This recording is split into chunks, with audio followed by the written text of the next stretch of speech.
Today on Locked On Canadians, it's a belated mailbag, and we talk about the moves the Habs can make in the offseason and beyond. You are Locked On Canadiens, your daily podcast on the Montreal Canadiens, part of the Locked On Podcast Network, your team every day.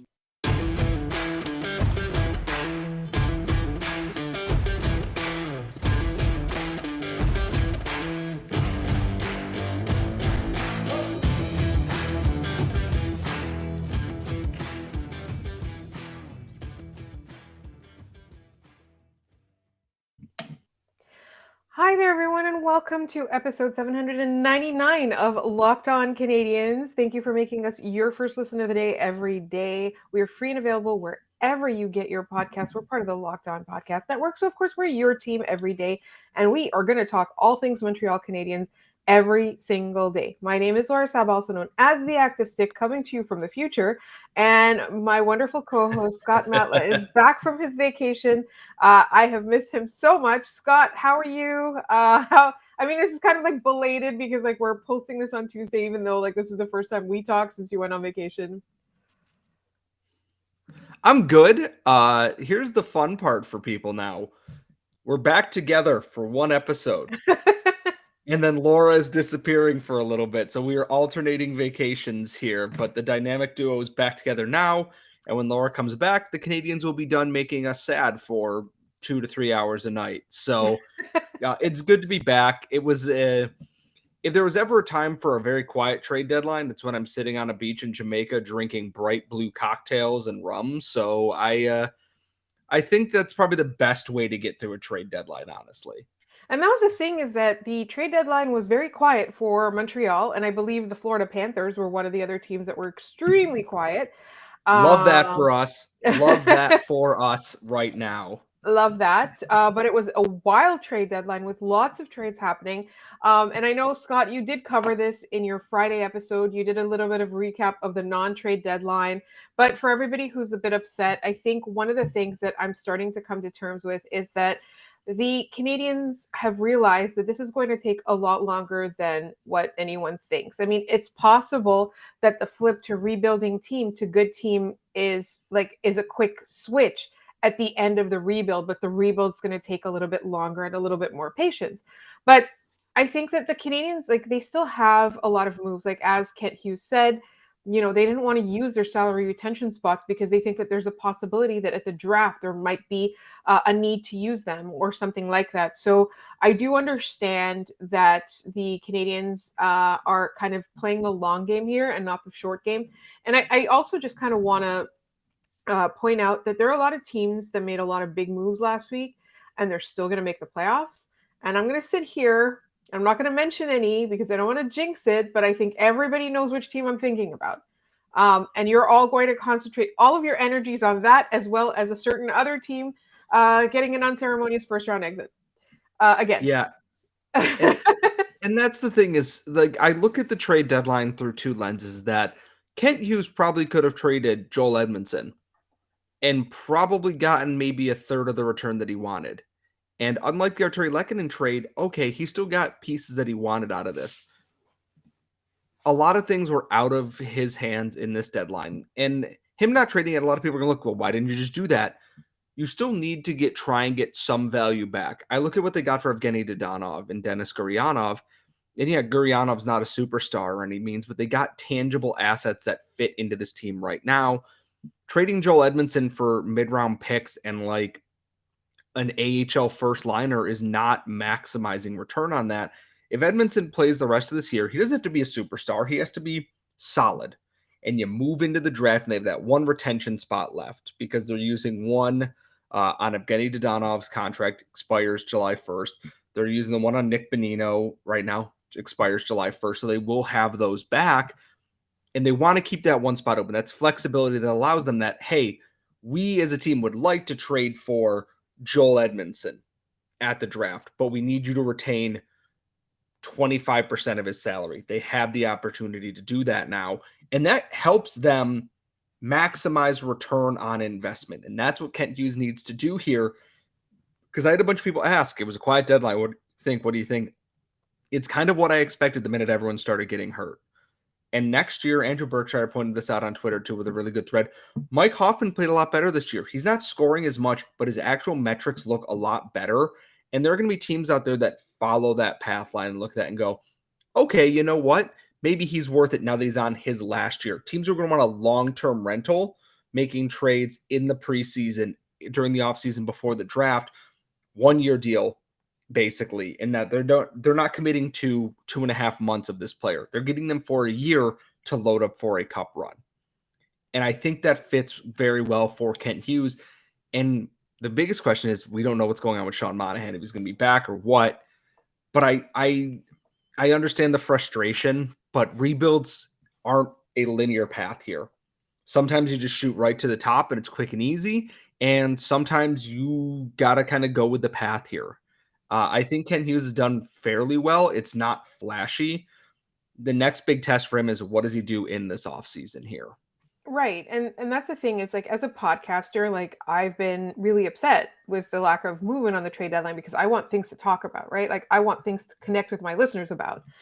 But at the end of the day, I think that if we want a team that's going to be successful for multiple years in a row and have that sustained success and be a constant threat, like, we have to have this pain and this patience that we're going through right now. We have time for at least one mailbag question before we go into our next segment. So let's start with this one from Isabel M on Twitter. Hey, Lauren, Scott, I have a mailbag question for you guys, but I'm not sure if you know. But a few years ago, the Habs had a sword for the player of the game tradition. Do you know if that's still around, or did that tradition fade away? I haven't heard of it in a while. So we talked about this before the show, and I did a little Googling because I know I had tweeted about it. Shea Weber procured a sword with, I believe, a quote from Conan the Barbarian. He had it probably custom made, and a huge fur coat for the player of the game. Some teams do title belts or a hard hat or a jacket or something like that. And that he had those bought at the end of the 2018-2019 season for the 1920 season when it was the player of the game. And that continued until that season was shut down by COVID, right around actually this time 3 years ago, which wild to think about. I can't remember if they did it for the playoffs or not, but I think after that, with the way this the next season and the bubble season, they did away with it. As far as I know, it's hard to know because everything was done over Zoom. There was not media in the locker room to take the post-game player photos. And then I assume once Shea Weber was done, following the 2021 Cup run where Toronto famously blew a 3-1 series lead, Shea Weber obviously was done with the Canadiens being on LTIR, and that was that. Yes. Can you elaborate on that Toronto thing again?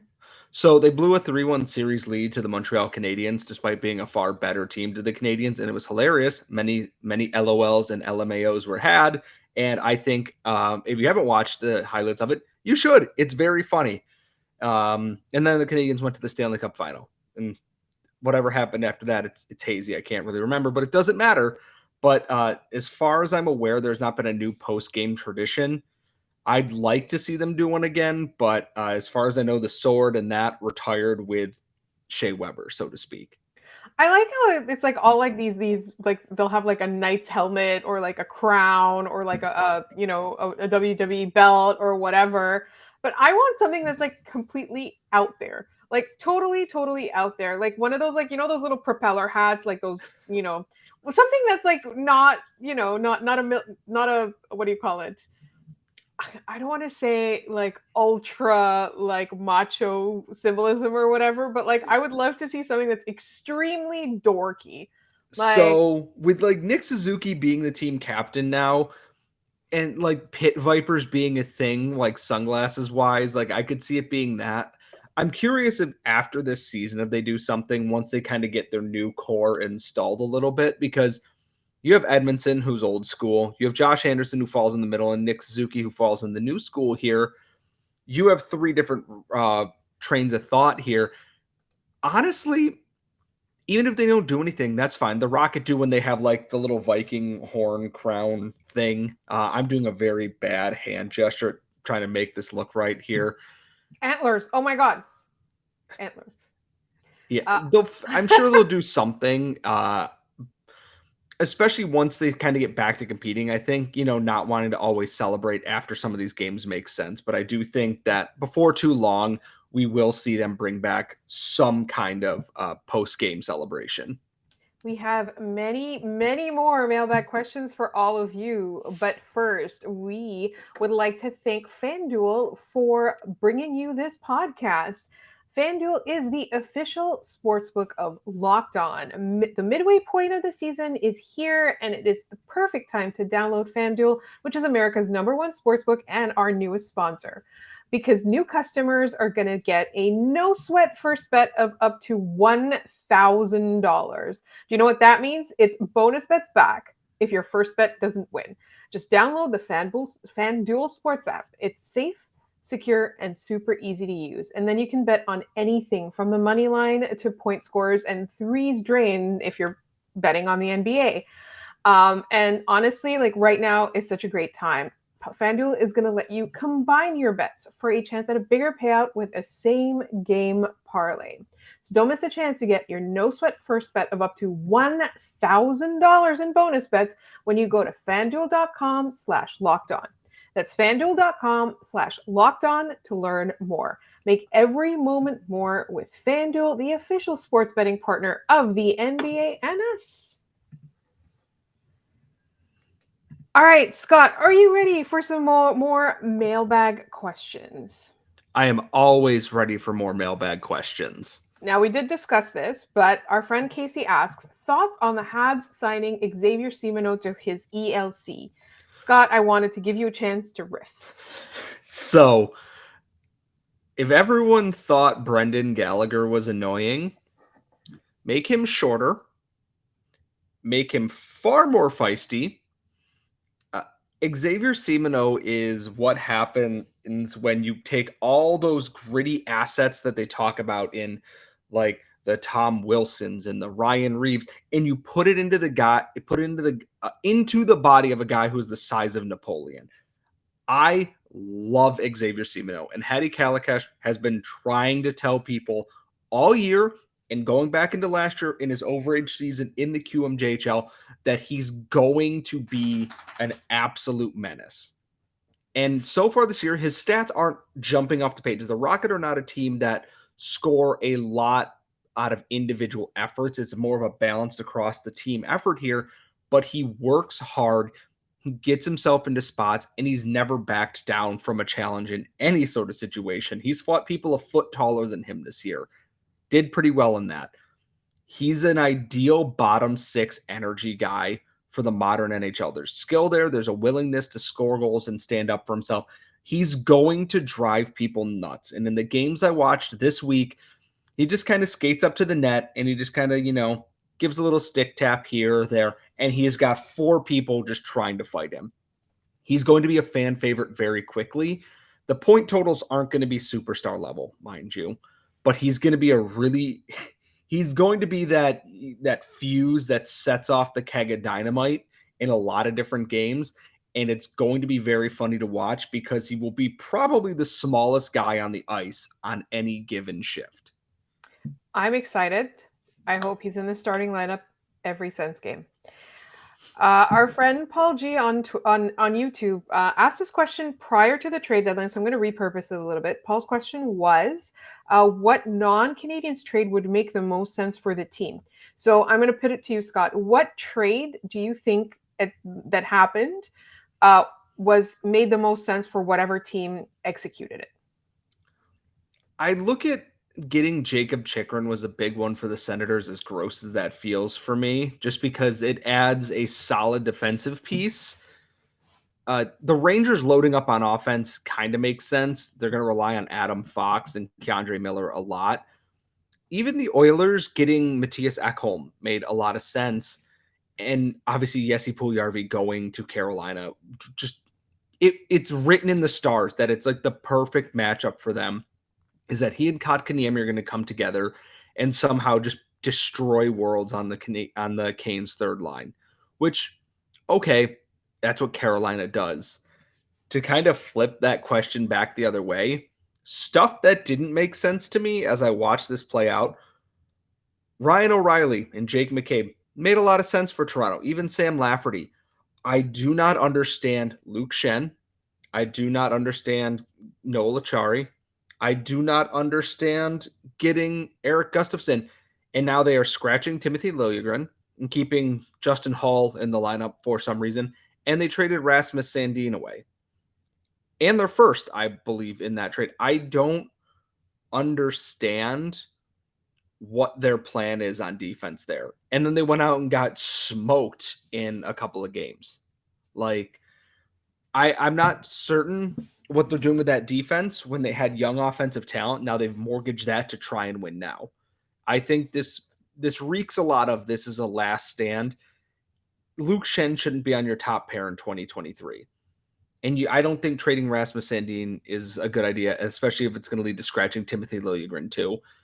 Toronto's deadline both made sense and made no sense to me at all. And maybe that's just me not seeing it, but a lot of it didn't make much sense to me at this point in time. We've got another question from Paul G. It was meant for the mailbag that I missed on Friday night. The Ottawa trade of Zaitsev had me thinking, do you believe that sometime in the next 3 years, Hughes will make a trade and give up draft picks to get rid of Brendan Gallagher and his contract? I know this sounds harsh, but can we really afford to pay $6 million to a player to just score 10 goals and is always hurt? I think it's possible the Canadiens throw in a sweetener, but I honestly feel like they're still going to try and stockpile as many picks. My thought with Brendan Gallagher is that there will be a team that will pay for his type of player. Go to the net, 10, 15, 20 goals if he stays healthy, and just effort. And honestly, one of the teams I look at because their front office is a bloody disaster is Vancouver. He knows the area. He played junior hockey there. And Vancouver wants a quick turnaround, and they want leadership and whatnot. The issue is they're cap strapped badly at this point, and I'm wondering if Hughes can jettison Gallagher's contract and take on Tyler Myers or something for a year or something that's going to be expiring to help clear the cap for that. I think there's a market for Gallagher, just like there was for Monahan and Edmondson, etc. He's got to stay healthy. And that's the biggest thing, is that they should just say he's done for the year at this point, come back next year. And if he's playing well, explore that opportunity, or otherwise he's going to end up like Paul Byron is at this point, and he's going to be LTI retired. And I don't think fans want to see that. I don't think Brendan Gallagher wants to see that. It is probably the biggest albatross contract that no one is really talking about because people are focused on Hoffman and Anderson and this. At least those guys are playing. Gallagher's sitting on IR for like what feels like the 5th year in a row at this point. I do think if he can come back and stay healthy, there will be a market for him. But for right now, they probably would have to throw in picks just to get rid of that contract. And so like that's the question that you have to ask yourself is like, is it worth it to get out of the contract, or is it worth it to keep the picks or stockpile more? I think for me, I honestly don't know what I would do. I think if my team starts playing well enough that I need to get him off the team, yeah, I'll start packaging picks. For right now, there's not an imminent need for it, because if he comes back, cool. There's a guy in your middle six that you can count on to be a dependable, you know what you're getting out of him on the ice. But if they're going to open their contention window and you need to get that piece and it's not Brendan Gallagher, then you got to figure out a way to move that. But that is kicking the can down the road a little bit. Right now, it's not a move I would make unless someone comes calling for him, in which case then you go, yep, all yours, and just send him out. Yeah, I think I see it. I agree. All right, we have tons more mailbag questions for you. Like, seriously, tons. We haven't even gone through most of them. But first, I want to tell you about something that I use all the time. I started taking Athletic Greens because I wanted to take control of my health. It supports better sleep quality and recovery, and it supports mental clarity and alertness, and it is the one thing with the best things. Athletic Greens uses the best of the best products based on the latest science with constant product iterations and third-party testing. With one delicious scoop of Athletic Greens, you're absorbing 75 high-quality vitamins, minerals, whole food source superfoods, probiotics, and adaptogens to help you start your day right. This special blend of ingredients supports your gut health, your nervous system, your immune system, your energy, recovery, focus, and aging. All the things. Right now, it is time to reclaim your health and arm your immune system with convenient daily nutrition, especially as we are in the midst of the flu and cold season. It is just one scoop and a cup of water every day. That's it. No need for a million different pills and supplements and all kinds of stuff just to look out for your health. And to make it easy, Athletic Greens is going to give you a free 1-year supply of immune supporting vitamin D and 5 free travel packs with your first purchase. All you have to do is visit athleticgreens.com/NHL network. Again, that is athleticgreens.com/NHL network to take ownership over your health and pick up the ultimate daily nutritional insurance.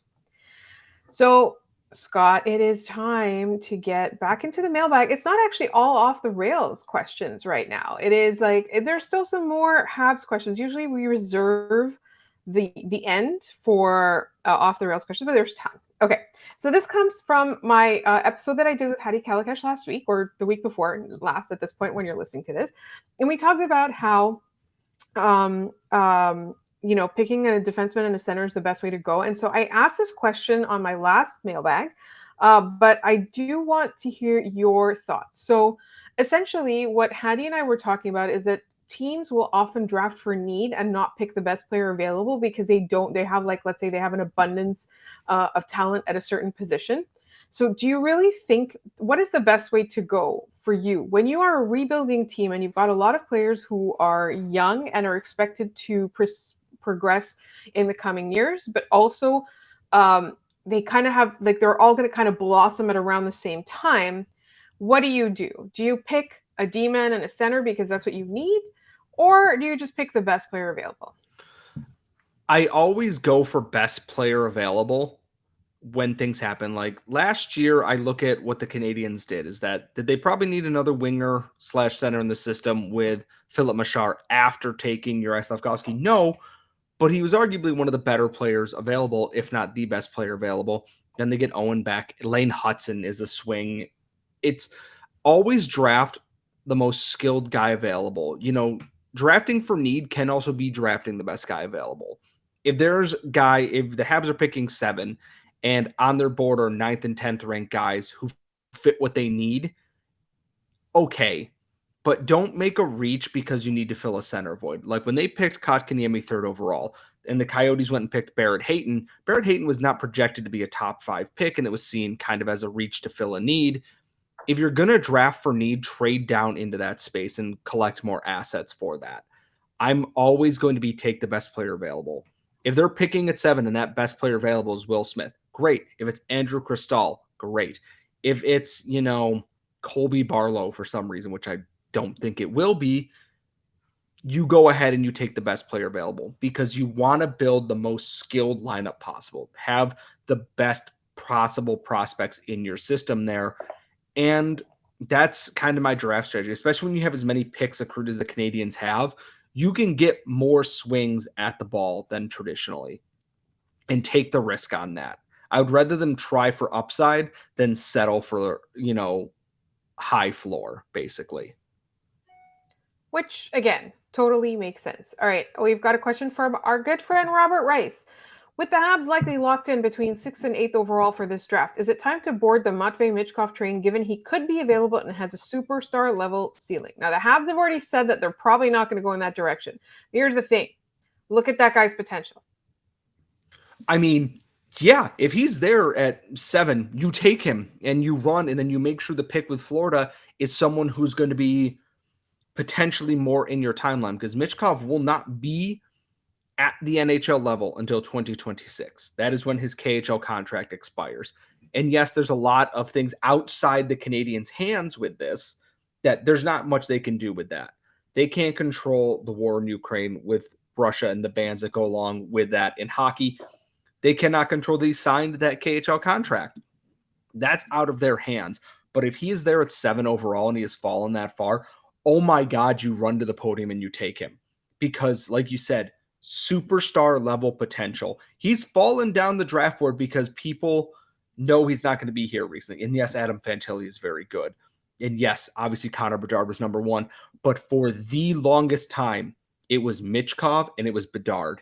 And it swapped because of a whole number of mitigating factors. But if he is there at 7, you should be sprinting to the podium and going, we're picking him and we'll figure the rest out later, because that is what a good team will do.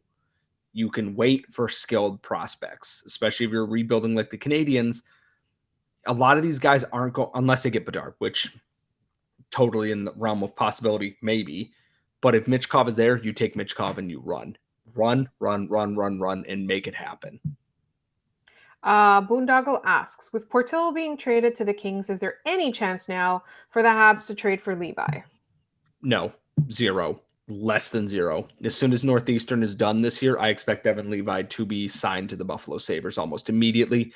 If he's not and there's some delay, I would be very interested to see what happens, but I fully expect that Devin Levi will be a Buffalo Sabre before the playoffs begin.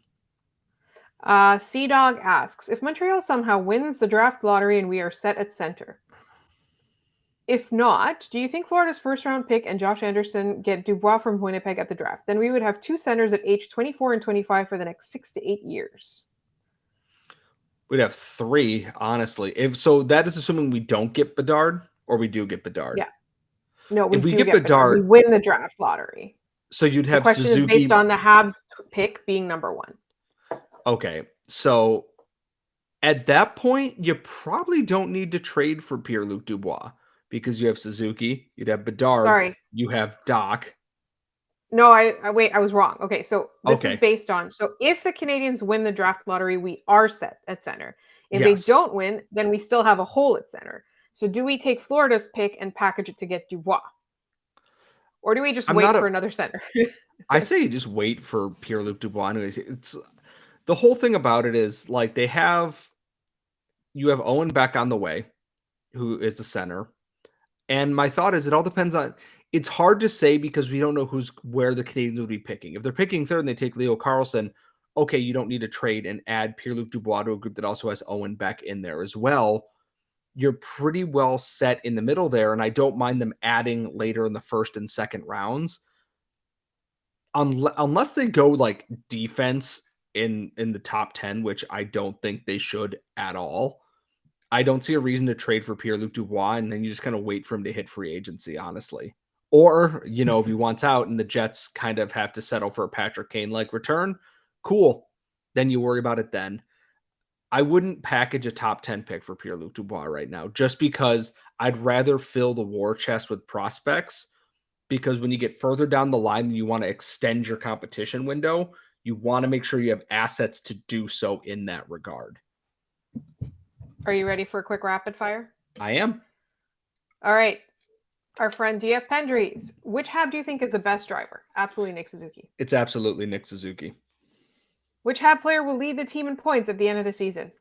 It's also Nick Suzuki. What or who would you trade to change all West Coast games to start no later than 10 p.m. Eastern? So this is from Emily, our friend Emily. I almost called you Goalie Droid. I'm sorry. No. I would not 10 p.m. Eastern. I am old. 8 p.m. Eastern is the latest I will go. And I will literally trade. I won't trade Cole Caulfield or Nick Suzuki, but everybody else is on the table. I will give up soda to have most games start 8:30, 9 o'clock at the latest. I can handle 9 o'clock. 10:30 p.m. starts are a war crime, basically, against me personally, because I am tired and me a lot. And me. That's why I missed the mailbag. I was not able to do it. I literally was not a functional human being. All right. Matt B on Twitter. Should the Habs buy back one contract this summer? And if so, who? No. No one. Yes. And so the other question was, could Pizzetta be traded before 3 p.m.? The answer ended up being no, but also I don't think that there was too much of a market for him, because if the Canadiens were going to get anything for him, they would have traded him. So this is from our friend, the Bengals fan. Do you feel as though the Habs have missed out on making moves that could have really helped the franchise this year? For example, Tolvanen got claimed for nothing. Puyarvi got traded for a bag of chips. Portillo for a third.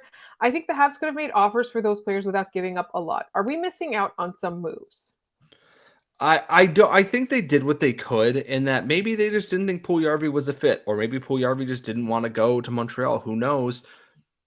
I think we'll be able to judge this entire season based on what they do leading up to the draft with their assets, because it's like we talked about earlier on in the show here, is that there's time to still make these moves happen right now. Once more time has come off these contracts and makes them a long-term rental instead of a 2-month rental at that point. I will judge it fully after the draft has come and gone on this year, which I think is the fair way to do that. And then free agency starts the next cycle of that. But I don't think they've really missed an opportunity. I just think they've got a tighter landing window than they did originally. So we are almost at the end of the mailbag. We've got a few more left. Tyler L asked a question about optimism, which I think we answered in our first segment. It wasn't directly an answer to Tyler's mailbag question, but it essentially addresses all of the points. And then we've got our friend Victor Maxwell. Mailbag question. I do not know if it is the players or the medical staff, but having players play injured like Monahan, Edmondson, and even Caulfield has hurt them more than helped them. Why did the medical staff clear Monahan to play with a broken foot? It just does not make any sense. It led to the re-injuring of his hip. I also hope the Habs will better address their needs at RHD, right-hand defense, and left wing at the 2023 draft, among other needs. Like, honestly, I think the NHL should just literally penalize you for clearing injured players to play. At a certain point, you have to hold people responsible for it. And I saw something very interesting from the NFLPA this week. They talked to players on every team and had them rate facilities and training staff and food and family dealing and everything. And teams that did not score well on this are being questioned by the NFL on why. And I think the NHL needs some kind of system here that it's like, hey, this player played seriously injured. You're going to be fined an undisclosed amount of money because they'll never tell us what it is. Enact a punishment. Players shouldn't play hurt. It's just a game. Simple as that. I absolutely agree. Our nemesis Will asks, why do people with MBAs like personality tests? Actually, love personality tests. I don't have an MBA, so I wouldn't know. Hold on. Read the question one more time. Sorry. Why do people with MBAs love personality tests? I don't know. I should ask my friend. She has an MBA. I don't know. Maybe it's a business thing. I'm not a business person, so. Well, we will report back. And then two more questions. One is, again, from our nemesis. Why am I so tired? Well, when you find out, let me know. Will spends long days. Yeah. Will spends too much time on Twitter just tweeting through our life. Yeah. We'll just stop tweeting so much. Not like we don't do that. Yes. We don't do that. We've never done that. I think he's just thinking up ways to be like an abominable person is exhausting, and I think that's what Will spends all his time doing. And then finally, our friend Rick B brings back as the puck moves. I think that's what we call the soap opera. The intrepid owner of the Houston Wranglers, me, is shopping. She wants another sports franchise to add to her stable. What she wants, she gets. What franchise gets added from what sport worldwide? She then calls Scott from his Jamaica vacation to make it happen. Okay, first of all, even as a boss, I would never bother someone on their vacation. But let's say the Houston Wranglers owner wants another franchise from another sport. All right, Scott, here's this. I would like a vanity Premier League franchise. Okay, so you want a vanity Premier League franchise. So you need one that's up for sale currently. Rich. And you're very rich, yes. And one that's currently up for sale. So you're buying Manchester United, who are currently up for sale right now. Am I really? I mean, vanity. Do you want to be what's the okay? I don't want anything to do with Manchester United. So that's so I have to hire somebody else? I mean, no, it's just we'll hire an intern to run all the socials for this, and everything related to the team there. Because one, I don't want to run a soccer franchise, football franchise, because there's so much more that goes into it that makes me feel like I'm taking crazy pills when I'm trying to understand it. So, but if you wanted a vanity franchise to fold into the Houston Wranglers extended cinema universe here, like Pittsburgh did with Liverpool and the Red Sox and everything else. Manchester United is quite literally for sale right now. So it makes the most sense to buy that and have immediately one of the most recognizable brands in European football. Wait, Pittsburgh bought Liverpool? Fenway Sports Group owns the Red Sox, the Penguins, part of a racing team, and Liverpool. Oh, okay. See, because I knew that Fenway owned Liverpool, but like Penguins, like I didn't realize that same ownership group. Oh, all right. I'm not gonna cheer for the Penguins. Never in my life. This has been a really long, fun mailbag episode. I'm glad that I got to spend a little bit longer than normal with all of you because I'm now going to be gone for a few weeks. And Scott will handle the podcast all by himself. Please be kind to him. I know he's got a lot of fun stuff planned. In the meantime, you can check out our podcast. For those of you who don't like hearing my voice, now's the time. I'll be gone for a few weeks, so you have to listen to every single episode. Tell all your friends. You can subscribe to our podcast wherever you get your podcasts. You can also find us on Twitter at LO_Canadiens. You can email us at lockedoncanadiens@gmail.com. You can also leave mailbag questions in the YouTube. Just write mailbag question in your comment. Also, obviously, subscribe to us on YouTube and hit that bell so you'll know whenever we put out a new episode or Scott puts out a new episode, as it were. You can find us on Twitter. Scott is at Scott Matla. I'm at The Active Stick. Thank you so much for listening. Scott, we'll see you tomorrow.